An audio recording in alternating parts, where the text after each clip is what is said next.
네, 오늘은 예수님께서 나면서부터 보지 못하는 한 맹인을 고쳐준 사건이 기록되어 있습니다.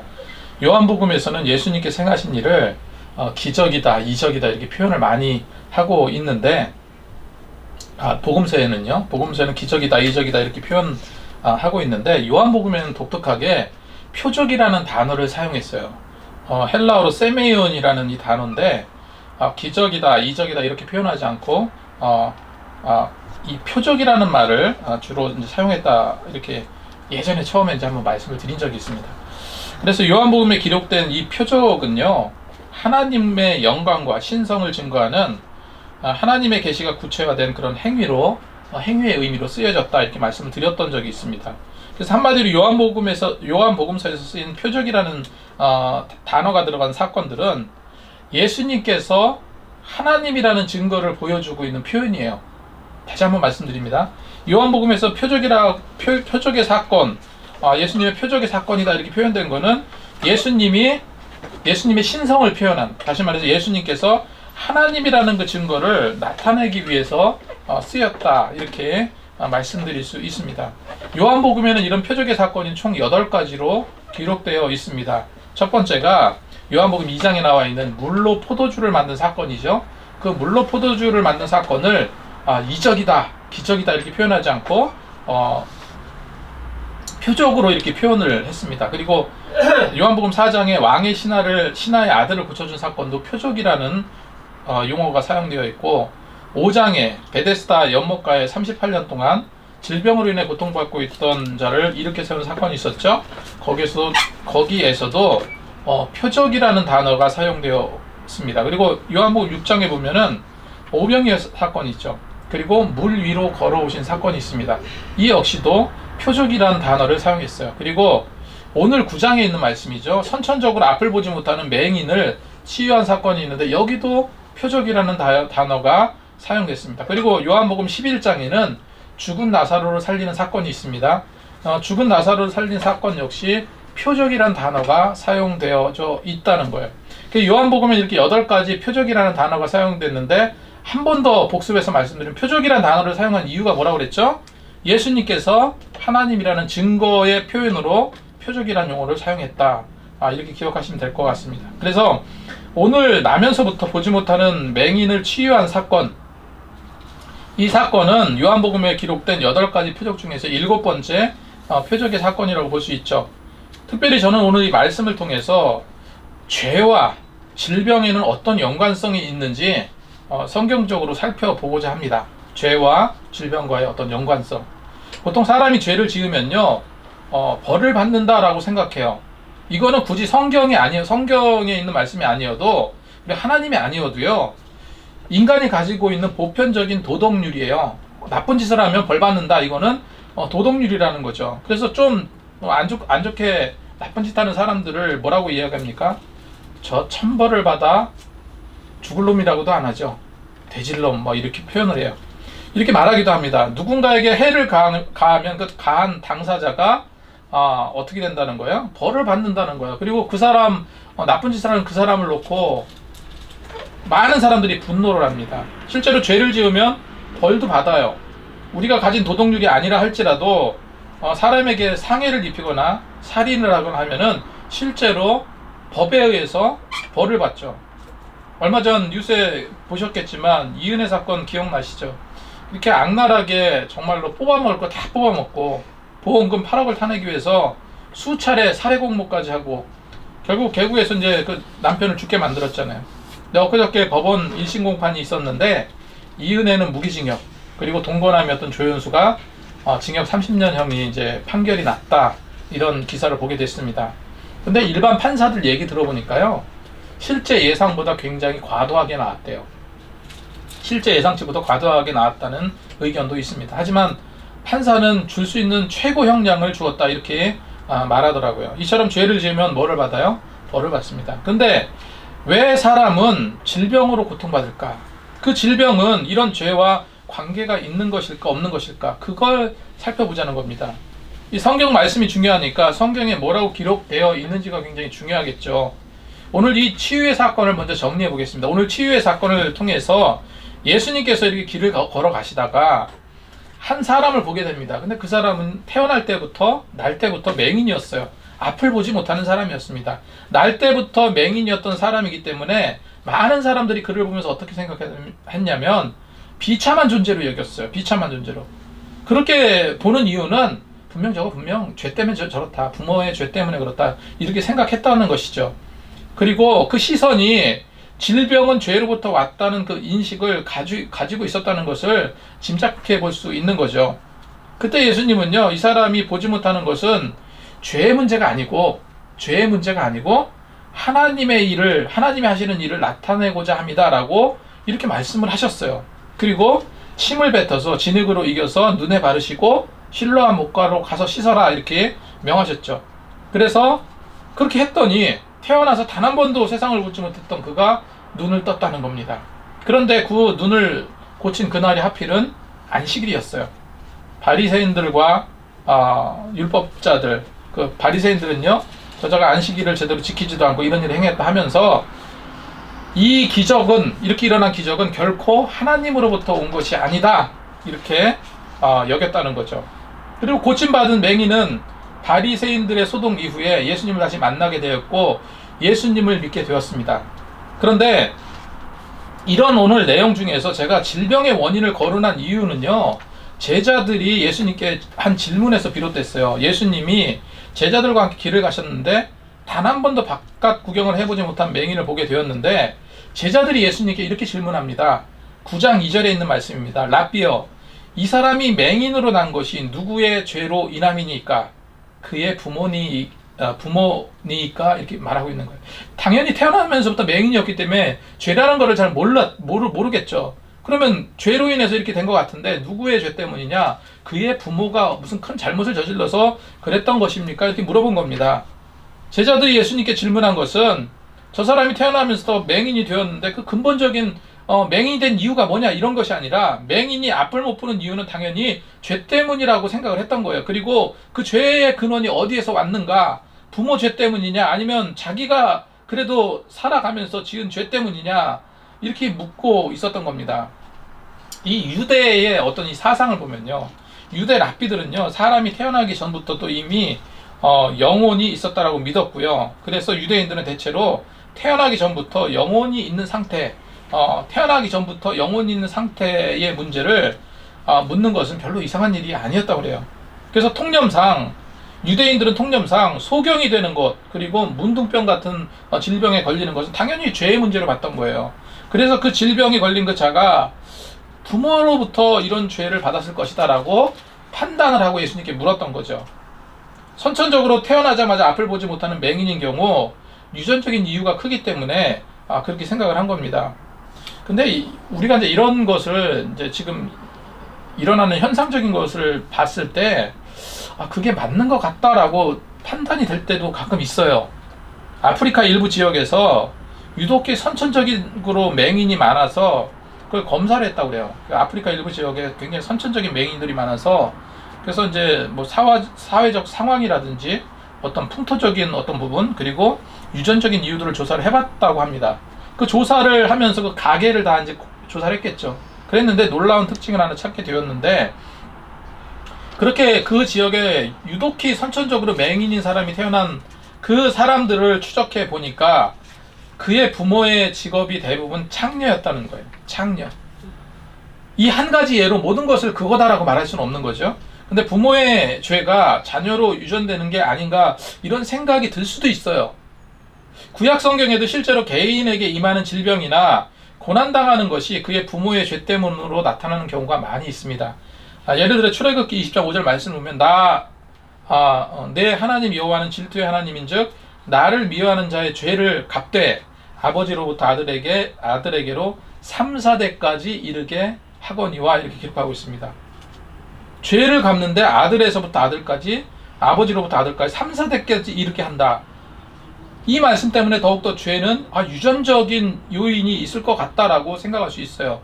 민수기 14장 18절도 비슷한 말씀이 있는데 여호와는 노하기를 더디하시고 인자가 많아 죄악과 허물을 사하시나 형벌받는 자는 결단코 사하지 아니하시고 아버지의 죄악을 자식에게 갚아 3, 4대까지 이르게 하리라 하셨나이다. 이렇게 기록하고 있어요. 시편 기자도 이런 기도를 합니다. 시편 기자가 하나님을 향해서 어떻게 기도하냐면 우리 조상의 죄악을 기억하지 마시고 주의 긍휼로 우리를 속히 영접하소서. 이렇게 기도를 합니다. 시편 기자는 왜 이런 긍휼의 기도를 드렸는가?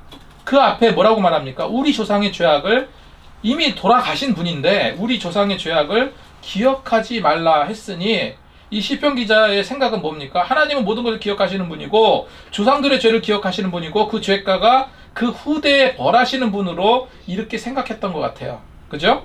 분명 성경을 살펴봐도 질병의 원인 중에 하나가 바로 그의 부모의 죄 때문에 온다라는 사실을 알 수는 있습니다. 그런데 꼭 기억해야 될 것이 있어요. 성경에 이런 말씀을 받았을 때 꼭 기억해야 될 그 판단의 기준이 있다는 거예요. 그 판단의 기준이 누구냐면 예수님입니다. 이제 예수님께서 확고한 선언 위에 판단되어져야 한다는 거예요. 예수님이 오셨잖아요. 예수님께서 오신 이후에 예수 그리스도의 확고한 선언 위에 모든 것이 판단되어져야 한다는 겁니다. 앞에 열거해드렸던 말씀은 구약의 말씀이에요. 신약의 말씀이 아닙니다. 다시 말해서 예수님께서 성육신하기 이전의 일들이에요. 예수님은 구약적인 것을 폐하셨어요. 예수님께서 폐하신 것은 구약적인 율법과 의식과 제사를 폐하셨어요. 물론 율법의 완성자로 오신 분이지만 그런 제사적인 의식을 폐하시고 모든 것을 주님께서 담당하셨죠. 하지만 그런 것만 폐하신 것이 아니라 유전되어 내려오는 그 사단의 모든 악한 활동도요, 더 이상 예수 안에 머물 수 없도록 주님께서 완전히 죄와 사망을 단절시켜 주셨다는 것을 기억해야 됩니다. 그래서 이런 구약적인 이해를 바탕으로 조상의 죄가 지금까지도 여전히 나한테 되물림되나? 조상 탓인가? 이렇게 판단한다는 것은요, 이거 올바른 게 아니라는 거예요. 그런 저주가 되돌아온다는 것은요, 그런 사상은요, 결코 용납할 수 없는 생각이에요. 이건 이단 사상과 같아요. 왜냐면은 예수님이 계신데 주님의 뜻에 걸맞지 않는다는 것은 다 이단 사상이에요. 유월절을 지켜야 된다. 이거 이단 사상입니다. 구약적인 그런 그 율법이 있었다 할지라도 왜 그래요? 판단의 잣대는 구약 성경에 기록된 율법이 아니라 복음 대신 예수님께서 성소와 지성소의 휘장을 찢으시고 구약적으로 되풀이되는 제사 의식을 완전히 폐하셨다는 그 선언에 기초되어야 되기 때문에 그렇습니다. 그래서 이젠 율법이 아니라 복음이 내 심령과 사상을 통제해야 돼요. 복음이 컨트롤해야 됩니다. 예수님께서 선언하신 새 언약을 따르지 않으면 어떻게 됩니까? 예수 믿는 자의 신앙이 될 수 없어요. 부모의 잘못이나 죄로 인해서 되물림된다는 저주의 속성은요, 분명 주님께서 완벽하게 끊으셨다고 성경은 기록하고 있어요. 완전히 예수 안에 거한다면 없어질 일이라는 겁니다. 제가 이 말씀을 준비를 하면서 정말로 가슴 뛰는 유명한 굉장히 귀한 말씀인데 정말로 가슴 뛰는 말씀이 있어요. 이 말씀은 구약적인 그런 사고를 완전히 깨는 굉장히 대단한 선언이에요. 로마서 8장 1절 2절 말씀입니다. 로마서 8장 1절 2절 말씀을 보면 그러므로 이제 그리스도 예수 안에 있는 자에게는 분명 예수 안에 있어야 됩니다. 분명 예수 안에 있어야 되고 그 예수 안에 있는 자는 어떻다고요? 결코 정죄함이 없나니 이는 그리스도 예수 안에 있는 생명의 성령의 법이 죄와 사망의 법에서 너희를 해방하였음이라 기록하고 있습니다. 이거는요 굉장한 선언이에요. 예수 안에 있는 생명의 성령의 법이 내 심령을 만약에 통제를 하게 된다면 죄뿐만 아니라 모든 사망 권세까지도 완전히 해방된다는 로마서의 가장 중요한 핵심 선언이에요. 이거 우리는 달달달 암기하고 알고 있어야 됩니다. 주께서 이렇게 완전한 해방의 말씀을 해 주셨어요. 그런데 어떻게 부모의 죄나 조상의 잘못 저주가 예수 안에 있는 우리에게 되물림된다고 되물림될 수가 있냐는 거예요. 구약의 사상이 지금도 적용될 수 있습니까? 없어요. 그런데 이렇게 주장하는 자들이 있다는 거예요. 제가 우리나라 꽤 유명한 한 목사는요, 여전히 가게, 다시 말해서 조상부터 이어지는 그 저주가 흐른다라고 말합니다. 여전히 구약적인 사고에 사로잡힌 생각이에요. 주님은 분명 휘장을 찢으시고 모든 구약적인 것을 폐기하신 것 더불어 예수 안에 있기만 하면, 제가 읽어드린 로마서 8장 1절 2절 말씀이잖아요. 예수 안에 있기만 하면 이런 모든 가계에 흐른다는 구약적인 어떤 저주의 사슬도 예수 이름으로 완전히 끊어진 줄 믿고 나가야 될 줄로 믿습니다. 두 번째로 질병의 원인은 본인 자신의 죄 때문에 오는 경우도 있습니다.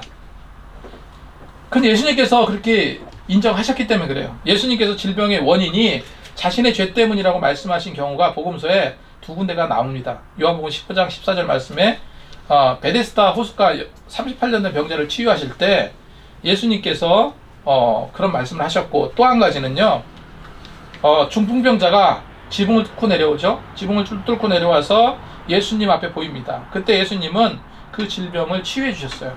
치유해 주셨는데, 치유해 주시면서 예수님께서 내 질병이 깨끗하게 나았다 이렇게 말씀하시지 않고 뭐라고 말씀하셨습니까? 내 죄사함을 받았느니라 말씀하셨습니다. 죄를 먼저 사해 주신 거예요. 내 질병이 나았다 말씀하시기 전에 내 죄사함을 받았다 말씀하신 거예요. 그래서 그 중풍병자의 질병의 원인이 바로 죄 때문이었다는 것을 우리가 알 수 있습니다. 죄는 자유가 아니라 구속입니다. 그러니까 조상으로부터 되물리되는 것은 예수 그리스도께서 십자가로서 모든 근원적인 죄는요, 생명의 성령의 법이 나를 주관할 때 모든 죄와 사슬이 끊겨져 버린다라고 제가 말씀을 드렸고, 그러니까 더 이상 예수 믿는 자에게는 가게의 저주니 어쩌니 이런 말 할 필요가 없어요. 그런데 일상에서 벌어지는 죄 때문에 질병, 그런 죄가 원인이 되는 질병도 있다는 거예요. 개 중에는. 여러분, 죄는 우리 일상을 너무나 자연스럽게 만들어 버리는 게 문제죠. 제가 전에 한번 말씀드렸는데, 충무로에서 한참 젊었을 때죠. 젊었을 때 이제 광고기획회사 일을 할 때 명함을 파서 열심히 이제 홍보도 하고 이렇게 이제 뭐 이렇게 일을 그렇게 했는데, 당시에 제대로 일이 안 되다가 은행을 가게 됐는데, 은행에 그때 당시에 상업은행이라고 있었죠. 상업은행. 그 상업은행을 노조위원장이 연락이 왔어요. 명함을 막 돌리니까 노조위원장이 연락이 왔는데 팜플렛과 포스터를 만들고 싶은데 견적을 내달라는 거예요. 그래서 저는 뭐 열심히 견적을 냈어요. 그렇게 해가지고 그때 가격으로 한 400만 원 정도 되는 견적이 나왔습니다. 이거 금액이 너무 큰 게 아닐까. 지금으로 하면 1000만 원이 훨씬 넘죠. 그게 고민하고 이거 가격을 좀 낮춰야 되나 막 이런 생각을 하고 계약서를 들고 상업은행 그 노조위원장을 찾으러 만나러 갔습니다. 근데 이 노조위원장은요, 견적서를 쭉 훑어보더니 저보러 그러는 거예요. 이거 뭐 400만 원이면 되는 겁니까? 그런 거예요.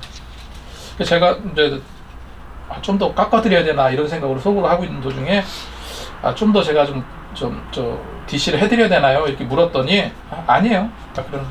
그러면서 견적서 하나 다시 써오세요. 그러는 거예요.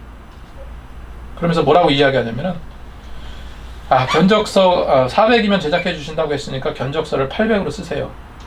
그리고 800을 저 주시고 제작해서 납품이 되면 당신 통장으로 400만 원이 입금될 테니까 확인하시고 남은 400만 원을 이 계좌로 좀 보내주세요.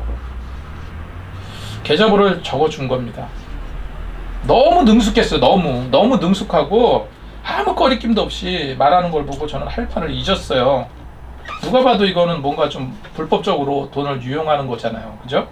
뒷돈을 챙기는 것이고 그런 건데 그때 제가 거절하지 못했어요. 그건 나중에도 제가 많이 이제 회개를 하고 그러는데 잘못인 줄 알았지만, 옳지 못하다는 걸 알지만 그 상황에서는 굉장히 저도 무기력해지더라고요. 이처럼 죄는요, 당연히 그렇게 행해야지 이익이 되는 것을 우리에게 이성적으로 알려줘요. 그래서 바보가 아닌 이상 대부분 사람들은 이거 이렇게 하면 죄인데 나쁜 짓인데 다 알고는 있지만 그거를 끊기가 쉽지 않다는 겁니다. 제가 지난주에도 말씀드렸지만 미투 사건 있었을 때 뭐 그런 그게 죄가 된다고 모르는 사람이 어디 있겠습니까? 다 알죠. 하지만 사단은 죄를 짓게 하기 위해서 이성적인 판단과 죄를 지음으로 인해 얻게 되는 유익과 가치를 더 돋보이게, 드러나 보이게 우리 마음을 설득하고 유혹한다는 거예요. 그래서 우리는요, 이 세상 살 동안에 끊임없이 뭐와 싸워야 되냐면요, 죄와 싸워야 됩니다. 죄와. 싸울 대상은 다른 것이 아니고 죄예요. 내가 짓는 죄, 내가 짓고 싶어하는 죄. 싸워야 돼요. 근데 오해는 하지 마시기 바랍니다. 다 그런 건 물론 아니지만 내게 생각지 않은 심각한 질병이 왔다. 제일 먼저 하나님과 관계를 생각해 봐야 됩니다. 그래서 과거로부터 지금까지 내가 하나님 뜻대로 거스리며 살 적은 뭐 없었나, 뭐 이런 부분도 생각하면서 기도해 봐야 되겠죠. 질병이 오면 일단 기도하세요. 질병이 오면 당연히 기도하지 말래도 기도하겠죠. 그래서 주님, 특히 이제 회개 기도하면서 주님과의 관계성을 회복하려고 노력해야 되겠죠. 자, 세 번째로 질병의 원인이 사단이나 귀신을 통해서 그 영향으로 오는 경우도 있습니다. 복음서에 보면 예수님께서 더러운 귀신을 쫓아내시자 질병이 떠나가고 치유함을 받게 된 사건들을 우리가 보게 되잖아요. 그러니까 그 근원이 사단 귀신을 통해서 질병이 오기도 한다는 거예요. 그거를 주님께서 떠나 보내기도 하고, 우리가 사는 세상도 마찬가지죠. 사단은 틈만 나면 유혹으로, 질병으로 우리를 무너뜨리려고 해요. 그것이 사단의 속성입니다. 하지만 이 역시도 예수 안에 있는 자에게는요, 해당 사항 없어요. 그렇다고 우리가 똑같이 질병 안 걸린다는 것이 아니라 우리 영혼의 문제, 결코 정죄함이 없고 예수밖에 있을 때 사단은 이렇게 영적으로 덤벼듭니다. 아무리 악한 사단이, 그 악한 사단의 무리가 우리 심령을 유혹하고 집어삼키려고 해도요, 예수 이름의 권능의 힘을 입으면 능히 이겨내고 쫓아낼 수 있다는 사실 여러분 기억하시기 바랍니다. 그래서 예수님은 모든 사단의 권세를 끊으신 분이라는 거예요. 자, 질병이 어떤 요인도 있다고요? 마귀 사단이 주기도 한다 라고 말씀드렸습니다. 자, 네 번째로 질병은요, 하나님이 주시기도 해요. 하나님이 주시기도 합니다. 예수님은 오늘 말씀을 통해서 질병이나 불행의 원인이 반드시 죄나 사단이나 귀신들에 의한 것으로 생겨난 것이 아니다라고 말씀하고 계세요. 그리고 누가복음 13장에 보면은, 이하를 보면은 고난이나 불행이 반드시 죄의 척도가 아니라는 것도 말씀하고 계세요. 그러니까 굉장히 우리가 단편적으로 생각해서는 안 되는 거예요. 어느 부흥 강사가 질병의 원인, 이건 아주 심각하게 그 한쪽 부분만 얘기한다면 이건 옳게 보는 게 아니라는 거예요. 다양한 통로로 질병이 온다는 거예요. 그 중에 하나님이 주시는 것도 있다 하는 겁니다. 반드시 고난이나 불행이 죄의 척도가 아니라는 사실. 그래서 우리는 우울증에 빠지면서 운명론을 탓하면서 나는 왜 이렇게 되는 일이 없나, 딴 사람들은 돈 잘 벌고 딴 사람들 일이 술술 잘 풀리고 하는데 나는 왜 이러나, 내가 얼마나 큰 죄를 지어서, 이렇게 생각하시면 안 된다는, 죄의 척도가 아니라는 겁니다. 하나님께서 질병 주시기도 한다는 것은 하나님께서 일방적으로 고난이나 어려움, 질병을 주시진 않지만 주실 수도 있다는 거예요. 그래서 우리가 성경을 통해서 우리가 한 가지 예로 이제 말씀드릴 수 있는 것이, 하나님을 정말 잘 섬겼던, 당대 의인이라고 불렸던, 하나님을 경외했던 부자 욥이 있잖아요. 욥은 하루아침에 모든 것이 없어져 버렸어요. 불행이 닥쳐왔습니다. 자녀들은 잔칫날에 집이 무너져서 죽고요, 그 많던 양과 소 가축들은요 느닷없이 도둑들한테 다 약탈당해가고 빈털터리가 되어버렸어요. 그뿐만 아니라 욥의 몸에선 심한 피부병으로 기왓장을 긁는 그런 신세가 되어버렸습니다. 욥에게 왜 이런 고난과 질병이 왔습니까? 물론 사단이 참소하기는 했어요. 하지만 그런 고난과 질병이 생겨난 원인은 하나님의 허락이 없이는 올 수가 없는 겁니다. 사단이 참소했어요. 하지만 하나님께서 그걸 허락했기 때문에 가능한 일이었죠.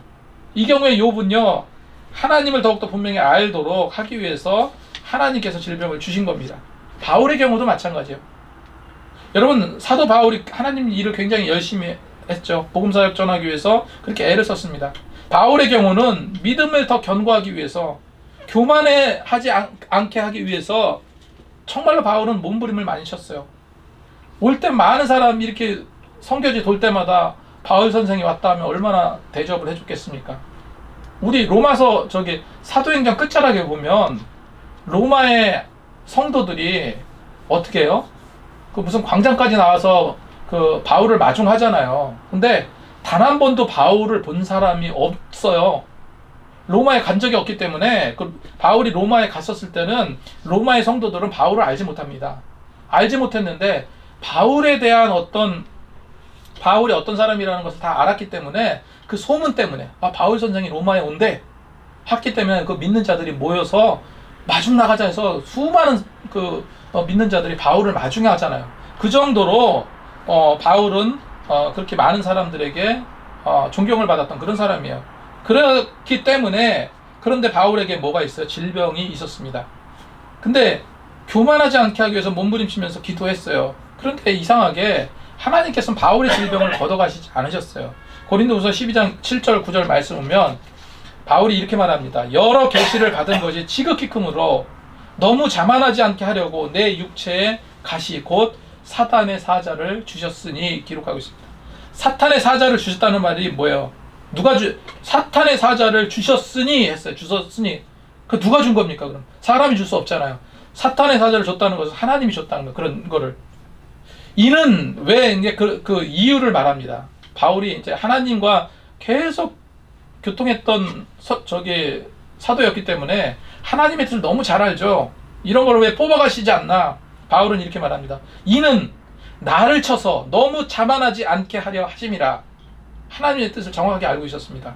아마도 바울은 이런 많은 배움과 지식으로 교만과 자만심이 어느 정도 있었을 거예요. 그렇기 때문에 하나님은 그거를 버리게 하기 위해서 그것이 해결이 안 되는데 어떻게 사도로서 감당할 수 있겠는가 하면서 그 안에 있는 육체의 가시, 질병을 하나님께서 걷어가시지 않으셨다는 거예요.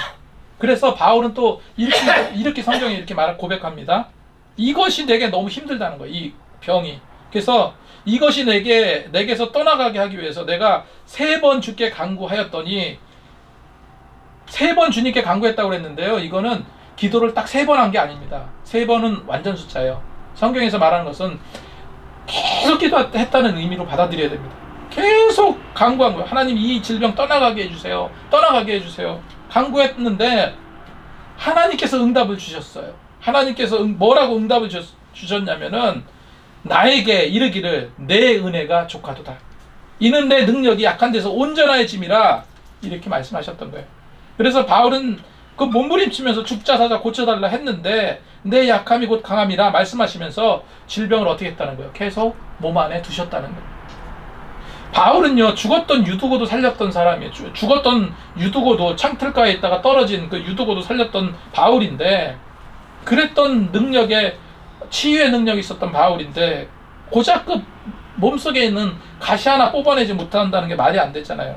하나님께서 안 된다고 하니까 자기 몸에 있는 작은 질병 하나도 떨쳐내지 못했다는 거예요. 이처럼 질병의 원인은 부모의 죄 때문에 올 수도 있고, 하지만 이건 뭐라고 그래요? 더 이상 예수 그리스도께서 사망 선고를 내리셨죠. 자신의 죄 때문에 올 수도 있고, 사단이나 귀신으로부터 오는 경우도 있고, 하나님으로부터 오는 경우도 있다. 믿음의 연단을 위해서 올 수도 있다. 그리고 일반적으로 질병은 어떻게 옵니까?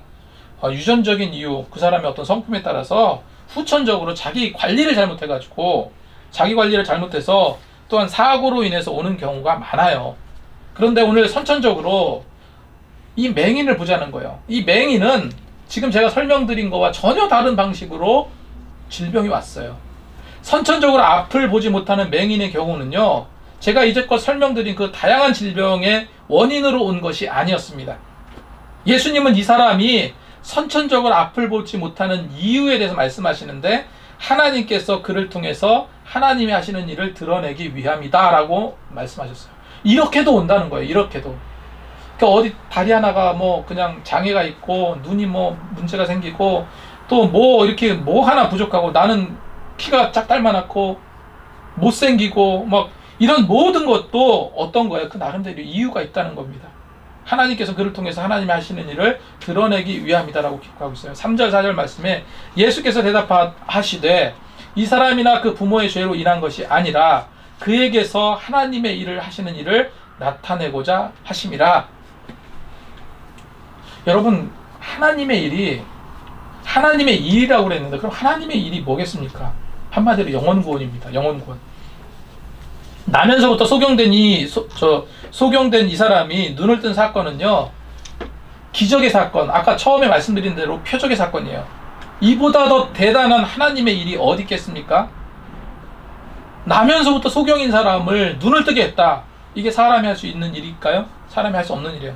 사람이 할 수 없고 하나님이 아니면 이런 일이 일어나지 않습니다. 다시 말해서 그 소경이 눈을 뜸으로 인해서 어떤 거를 사람들이 알 수 있어요? 하나님은 존재하시는 분이고 하나님은 봐라 저런 능력이 펼쳐지지 않냐, 하나님은 존재하시는 분이고 역사하시는 분이라는 그 증거가 된다는 거예요.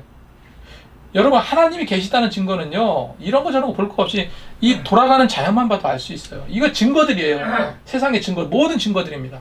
이게 누구 인간의 노력으로 된 거 어디 있어요? 하나도 없어요. 인간의 노력으로 된 거 없고 저절로 된 겁니다. 꽃이 피고 나무가 하고 시냇물이 졸졸졸 흘러가고 이런 것이 누가 인공적으로 뭘 어떻게 해서 된 것이 아니라 그냥 저절로 된 거예요. 저절로. 이게 뭐라고요? 하나님이 계시다는 증거예요. 증거를 우리가 보고 있으면서도 하나님을 깨닫지 못해. 영적으로 어두워져서. 그죠? 많은 사람들이 죽은 나사로로 인해서 슬퍼하고 있는데 예수님께서 그 나사로의 질병에 대해서 죽을 병이 아니라고 말씀하셨어요. 그러면서 나사로에게도 똑같이 말씀하십니다. 죽었던 나사로에게 뭐라고 말씀하세요? 그의 죽음은, 나사로의 죽음은 하나님의 영광을 위한 거다 라고 또 말씀하셨어요. 죽었던 사람이 벌떡 일어났잖아요.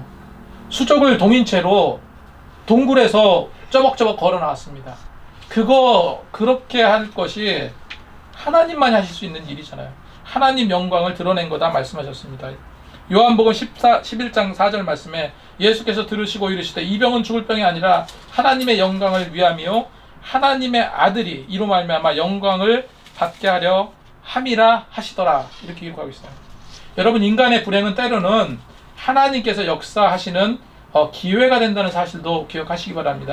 죽은 나사로를 살려주시자 어떤 일이 벌어졌습니까? 나사로는요, 거기서 끝나지 않았어요. 죽었다 살아났잖아요. 죽었다 살아난 나사로는 거기서 끝나지 않고 온 동네방네 다니면서 간증하고 다녔어요.